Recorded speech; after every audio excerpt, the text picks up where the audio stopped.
Kalakwachero, kalakwachero. Today we're going to Den Haag. Grabe.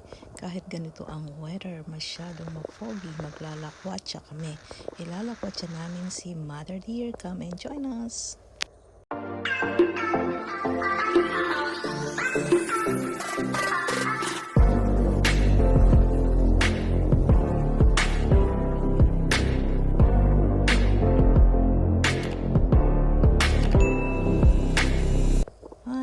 Pogi talaga all over the Netherlands since nandumating kami nung Sunday from Italy.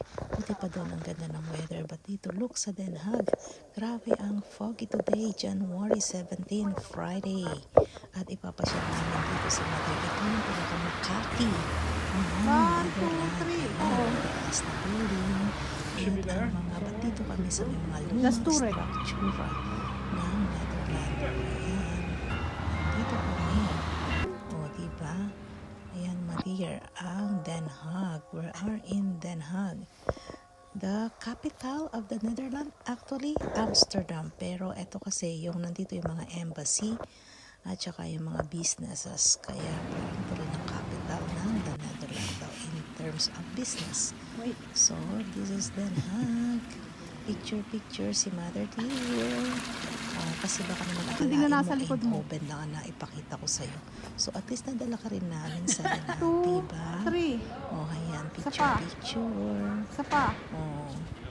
Maria, yung masang sujim. 1, 2, 3. All open. This was my first time in this side. Mas nagulat ako. Ang ganda dito. 3. Oh, ang ganda nung church na super oldish na siya talaga. At pero foggy kaya medyo gininaw si Madeir kasi napaka-foggy talaga at the moment at -2. Ayan, sandali lang kami at umuwi na rin kami sa Eindhoven dahil napakaginaw, hindi makapaglakwatsyang mabuti. So we're on the way back and it's still so foggy. Thank you so much guys for watching.